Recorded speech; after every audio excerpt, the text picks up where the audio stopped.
Hi, everyone. I'm Dave. And I'm Robert. Welcome to our fifth quarter podcast. We'd like to thank Chipola College for sponsoring this podcast. We are here in Marianna, Florida, on the main campus of Chipola College. We're so excited to talk about these key aspects that you see in sports of leadership, of management, of personnel relations, of just considering project completion, finances, of getting things done on time, and just on overall good quality. So this is an exciting topic, and it was Robert's he's the origin of this idea. So Robert, why don't you get us started? What do you have in mind for us today? Well, first off, it's kind of a rough topic, but let's get into it. Florida State Miami game. Don't know how many of you that may watch may be Florida State fans. Florida State didn't do so hot on Saturday, as you can tell. Score 52-10 was the final. Miami ended up taking it. And a lot of people at face value don't understand what really goes into the making of a team. You know, everybody thinks, well, get rid of the coach. He's not winning games. He's not doing what we agree with. Horrible play calling. But there's so much more that goes into it than what meets the eye. You know, you got to figure there's recruiting, and then there's overall how you run your locker room. And numbers don't lie. So, you know, James Blackman, quarterback starting, 16 completions, 26 attempts for 120 yards, 1 touchdown, 1 interception. You know, if you look at that on paper, obviously it looks pretty good. You know, you don't see any issue with it. But the problem is the score 52-10. It obviously wasn't enough to get the job done. So if you look at FSU, wow, they have an amazing history of success, of winning national championships. So one might ask, is it a culture? You know, is it a cultural consideration now of if it's not just a leader, say the coach of the team, what else is involved? I remember watching that first game with Georgia Tech, and they really had the game in hand. And it wasn't until the end that Georgia Tech just really, at home in Tallahassee, you know, kind of warmed down and won on Tallahassee, on FSU, on the Seminoles' home field. So, yes, so maybe it's a cultural thing. What's kind of grabbing your attention, Robert? I mean, we've gone through, this is what, the second coach since they've kind of been on this losing curve. And just, you know, I kind of would have to go along with that. I think a lot of it has to do with culture. You know, you figured back in 1976 when Bobby Bowden first stepped foot on FSU's campus, it's my understanding that the president over athletics and some of the officials of the university were talking about cutting the football program at the time because you weren't winning games, and the culture, you know, around Tallahassee, the morale, if you will, wasn't making a big splash like other places. You know, at the time, you know, Florida was doing pretty good. The University of Miami was doing pretty decent. You know, culture has a lot to do with it, but also I think it's what type of person your coach is. You know, a lot of coaches nowadays, you know, even in the world of college football, it becomes more of a lot of talk, not enough action. You know, Florida State, you know, you look at the Jimbo era after Bowden stepped down, retired, and you look at how things seem to be picking up, but then you look at the state of the program when Jimbo left. You look at recruiting started slacking off, people started decommitting, things of that nature. And I think we really went through one of the worst slumps that we've ever been in, probably within the last, I dare say, about 40 years. So when Bobby's been there, that was decades ago, and he instilled an environment of responsibility, of integrity, of team focus. They really had the same vision, almost that Lombardi type leadership where you have that same vision in mind and you move all those involved in the project. Here it's the football team all focused on that goal, and they won. I mean, how many national championships did Bobby win? Do you recall? If I remember correctly, it was 2, and then there was 2 unclaimed. I believe it was 97 against Tennessee. Ended up coming short in that one, and then back again in 2000 against the University of Oklahoma, fell short in that one. So if you want to get technical, there's 2 unclaimed that we had played for, but couldn't quite get the job done. And Jimbo was the heir apparent, so he had a really solid transition, had all the skills, had the history with FSU. I don't think he won a title, though, right, before he left? It's my understanding he did. He did, the 2013 season. Okay. That was Jimbo's first title with Florida State. Okay, so he won one, and then everyone thought he's the heir apparent. He's continuing this transition that Bobby has in place, a solid foundation, building on that, connecting, as you said, the pipeline of building those relationships with future Seminole players at recruitment step. You know, we see that in the business environment where you have to build those relationships. So Jimbo was continuing those really solid solid steps that Bobby had in place. But for some reason, his eye went to Texas, right, of A&M. So he was looking elsewhere. and it's been a void ever since. So I don't know if that culture is something that's non-existent now. I would say that it is. You have to remember, after that national championship, the 2013 season, I think a lot of FSU fans thought, hey, have we returned to that once dominance that we had many decades ago? And things seem to be looking up. But, as in the college football world, if you have your eye on another opportunity and the right kind of numbers are involved as far as salary and things like that, normally I've seen a couple of coaches over the years kind of tank and go the other direction. But what they don't seem to understand is, when you do that to a player, can you imagine what it does to their morale, what it does to their thinking, what it does to their trust with people in leadership positions, especially as head football coaches? Right, and that's something we've talked about in our classes at Chipola, the thought of accountability. If you are a leader, all of us have some leadership aspect, whether we're assisting with a project or we're leading a project. So here, really, he brought those recruits in and left to A&M.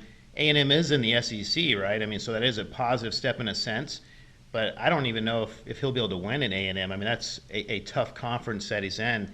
So he's going to have left a program that he had set up. He could have transitioned for these next steps of multiple championships, possibly, to an environment where, I mean, it sounds kind of harsh, but he may never win at A&M, even though they were really good. Just they got to go through the Auburns, the Floridas, the Alabamas. And the SEC does carry a reputation of being a really tough conference. So, I will agree with you there. However, looking back on it, when the news broke that he was leaving, I'm thinking, why would you go from, a season of, I'm talking about just unprecedented dominance, going undefeated that 2013 season, capping it off with a national championship, conference championship, to, I believe it was 2-3 years of mediocrity after that, and then you find yourself at Texas A&M, and it really, I think it done a number on the fans as well as the players, because people have to understand there's so, as I said at the beginning of the show, there's so much more that goes into the sport of football and what it comes to coaches, what their responsibilities are, than just taking the field, rolling the cameras, and calling the right plays and winning games. There's so much more groundwork that people don't understand goes into it. There's recruiting, and in order to recruit somebody, you have to be a tremendous salesman. You've got to be able to sell yourself on what your plan is for the program. Where do you see yourself at in 4 years? What kind of players do you want on your team? What kind of students do you want in the classroom? I had an opportunity to coach at the varsity level for about 3 years, and a lot of what we would tell the kids that would come out for varsity football is, don't just excel to be a winner on the field, but let that energy and that effort transition to being a winner in the classroom, because talent will get you so far, but academics are, it's limitless to the potential that comes with pouring your effort into your academics. And that really is kind of a framework for our podcast, the thought of these strong leadership attributes, of accountability, of focusing on the project at hand, of being diligent, focusing on time management, being accountable for everything that you're working on. So in our classes here that we work through together at Chipola, those are important for us to champion in our class environment, but also just in life. You talked about that leadership thought of, well, you set the right example on the field, but you can't just say, I'm going to be a winner, I'm going to work hard today, but I'm going to kind of put that on the shelf and wait for later. You need to carry that through everything you do in life, because if not, you're not going to be able to utilize to kind of reach in the tank for that at the time when you need it most. And so that is really important, Robert, to say that. So looking at these numbers, it looks like, boy, I don't know if FSU had anything in the tank against Miami. They lost every quarter of that game. Yeah, and if, as I've said before, numbers don't lie. Numbers do not lie. You take a look at the three quarterbacks that we had an opportunity to take snaps in that game. As I read earlier, James Blackman, 16 for 26, 120 yards, 1 touchdown, 1 interception. If you look at this game on paper, obviously it looks great on paper. But if you would have watched it like I did on TV, the performance was absolutely horrible. Tate Rodemaker, 5 for 9, 47 yards, no touchdowns, 1 interception. Needless to say, his drive was short-lived on the field. And then, of course, Jordan Travis, 1 for 2, 12 yards, no touchdowns, 1 interception. But I will say this. I noticed when I was watching the game, anytime Travis would come in, there wasn't so much throwing on his part. There was not a whole lot of passes downfield. But when you get him in the shotgun and, run the read option, he was averaging, I think it was like 5-6 yards a carry or more. Wow, that's moving the chains about every 2 plays. Oh, I'm telling you what, man, he never ceased to impress me. But here's where my issue lies. I noticed we would get some momentum going downfield, and Travis would come out, and then you put James Blackman back in, and then it's like the whole series would fall apart. It ended up punting on like 4th and 2 or 4th and 3. So the cultural thing really catches my interest because that first game at Georgia Tech, this being the second game, they were winning that game. They should have won that game. It was at home. They were up. Georgia Tech doesn't have a strong football history as much as Miami, say, so that was a chance to kind of get the experience of a win, and they just didn't have what was needed in the tank. They couldn't get it across the end zone at, that line for the touchdown at the end. They were really falling short. Here against Miami, they just seem to continue that same, not to say it too critically, but that same focus on losing. I mean, they didn't win any quarter. They didn't even break even. Oh, they did actually. I misspoke. They did win the third quarter, so they did find a place to rebound at one moment. But throughout the game, it looks like they were barely hanging on. So that's a tough consistency for losing that game at the last moment with Georgia Tech, and then really getting blown out, you could say, with Miami. So we'll have to see this weekend. Who are they playing? I believe it's Jacksonville State. Okay, so what's going to happen, not to put you on the record here, but if there's not a W on that, wow. Well, here's what I will say. Football is a mental game. It's literally human chess. Your coaches, you expect them to put the players in the right positions to make touchdowns, to score points, put points on the board. But I will say this, the Miami game is proof that Florida State did not come out with their mind right. They came out with the intent of it's rivalry week. We're not that good, but, we should beat them as we have in the past. And there have been games in the past where FSU has not had a very good season, but you get to your rival like Miami or Florida or Clemson or whatever the case is, and you see that FSU has played better in those games than they have any of the other games. So really for FSU, the keys to the game is going to be coming out with the mental focus of we don't take this team for granted no matter what their record is or what kind of talent they have on their team. Yeah, they need a win for sure. No. So that thought on leadership and how good actions just kind of carry you through. So the next game we're looking at, Tom Brady changing leagues, from college ball to the pro ball. With the Patriots, won 6 titles, right?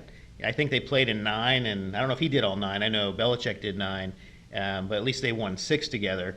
So now he's at Tampa Bay, first season, and that whole winning mentality, that being a leader. I think they're 1-1 now, 2-1. That's right, 2-1. But he's bringing some excitement to them. It seems like they might have definitely a playoff chance. Well, and you figure, Tom Brady's been in the league 21 years now.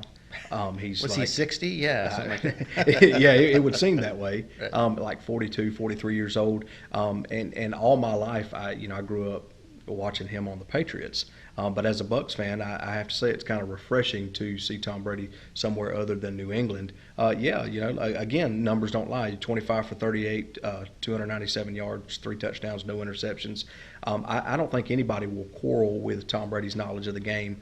But I think the biggest challenge for Brady at this point is having to learn a whole new playbook. And I believe he said that in some of his recent interviews is I've been at New England since I got drafted, which is over 20 years. So he's been used to one playbook this whole time. Now that he's in Tampa Bay, under Bruce Arians, he's having to learn a whole new playbook and get familiar with the new offensive system. But I think he will benefit from it. Like I said, didn't come out the gate so hot against New Orleans, but picked it back up against Carolina, and then obviously got the win over Denver.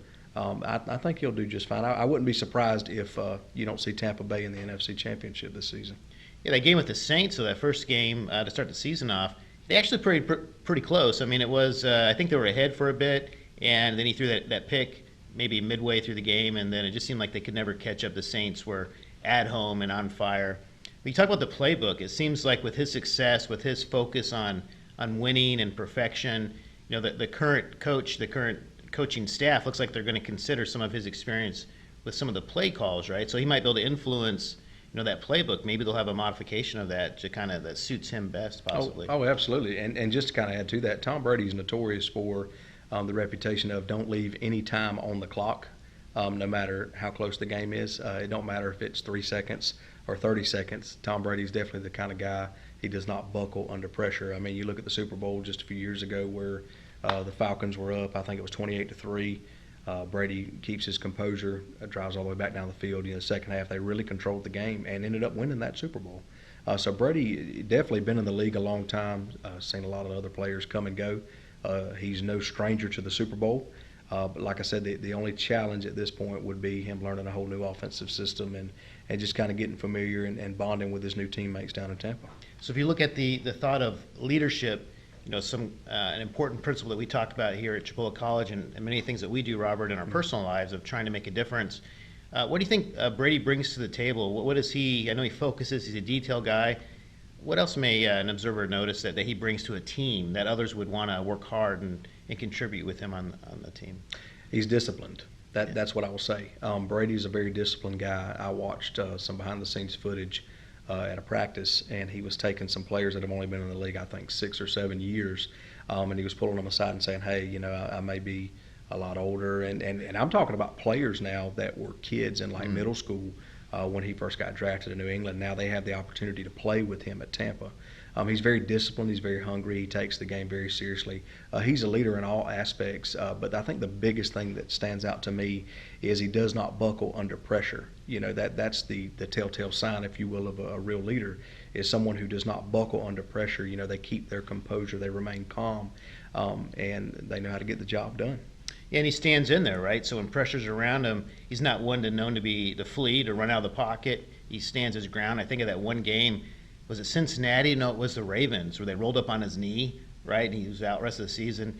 But he didn't flinch. I mean, obviously it took him down, but he held his own, and he was going to wait for the open receiver, for his teammate to be ready for the next step. And still even today, he doesn't seem to shy away from that. So Definitely not. Like I said, he does not buckle under the pressure, and that's something that a lot of younger quarterbacks haven't quite grasped. I've watched these new guys. You've got guys like Jared Goff, and some other guys that are coming into the league. The first sign of pressure, man, they're rolling out of the pocket, and they're either running out of bounds or they're just going to try to get as far upfield as they can. Brady's one of those guys. He's taken a few hits on the chin, if you will. Right. I remember one hit in particular, got his helmet straight knocked off, laid there for a few seconds, got up, started clapping, put his helmet back on. So he definitely is a competitor. He does not buckle under pressure, and he does not allow himself to get rattled, whether on the road or at home.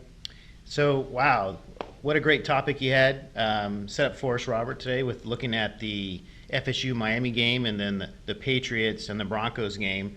It gives us a chance to look at some important concepts that we talk about in class throughout our School of Business and Technology, our business classes, our technology class. The thought of working together as a team, of being accountable. Leadership's important in all endeavors. Being firmly grounded, not shying away from conflict or challenge.